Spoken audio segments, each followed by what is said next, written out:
আন্দোলন চলাকালে lethal weapon অর্থাৎ মারণাস্ত্র ব্যবহার করে আন্দোলনকারীদেরকে হত্যার নির্দেশ প্রদান করেছিলেন। তদন্ত সংস্থা তদন্ত প্রতিবেদনের সাথে উক্ত অডিও রেকর্ড সহ অন্যান্য ডকুমেন্ট প্রসিকিউশনের কাছে তারা নিশ্চিত করেছে যে উক্ত অডিও রেকর্ডটি সাবেক প্রধানমন্ত্রী শেখ হাসিনা। আন্তর্জাতিক অপরাধ ট্রাইব্যুনালের তদন্ত সংস্থা জুলাই গণঅভ্যুত্থানে সংঘটিত মানবতা বিরোধী অপরাধের তদন্তকালে সাবেক প্রধানমন্ত্রী শেখ হাসিনার কয়েকটি অডিও রেকর্ড জব্দ করে এবং সেটি যথাযথ কর্তৃপক্ষের নিকট থেকে তার যথার্থতা যাচাই করে ফরেনসিক রিপোর্ট গ্রহণ করে। ফরেনসিক রিপোর্ট থেকে দেখা যায় যে এটি সাবেক প্রধানমন্ত্রী আসামি শেখ হাসিনার ভয়েস এবং তিনি আন্দোলন চলাকালে লেথাল উইপন অর্থাৎ মারণাস্ত্র ব্যবহার করে আন্দোলনকারীদেরকে হত্যার নির্দেশ প্রদান করেছিলেন। তদন্ত সংস্থা তদন্ত প্রতিবেদনের সাথে উক্ত অডিও রেকর্ড সহ অন্যান্য ডকুমেন্ট প্রসিকিউশনের কাছে হস্তান্তর করে। প্রসিকিউশন এটিকে বিচারের জন্য ট্রাইব্যুনালে ইতোমধ্যে দাখিল করে দিয়েছে।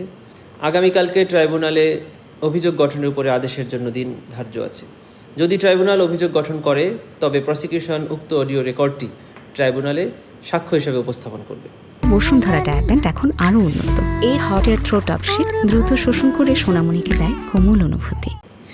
আপনারা জানেন যে বিবিসি গতকালকে উক্ত অডিও রেকর্ডটি তাদের মতো করে অনুসন্ধান করে তারও সত্যতা পেয়েছে এবং তারা নিশ্চিত করেছে যে উক্ত অডিও রেকর্ডটি সাবেক প্রধানমন্ত্রী শেখ হাসিনার। আমরা প্রসিকিউশনের পক্ষ থেকে মনে করি বিবিসির উক্ত প্রতিবেদনের কারণে ট্রাইব্যুনালের বিচারের স্বচ্ছতা এবং জবাবদিহিতা আরও এক ধাপ এগিয়ে গেল। আপনারা জানেন যে আন্তর্জাতিক অপরাধ ট্রাইব্যুনাল আইন অনুযায়ী যে কোনো দেশীয় বা আন্তর্জাতিক সংস্থার পক্ষ থেকে যে কোনো রিপোর্ট ট্রাইব্যুনাল জুডিশিয়াল নোটিশ বা কমন নলেজের ভিত্তিতে সাক্ষ্য হিসেবে গ্রহণ করতে পারে।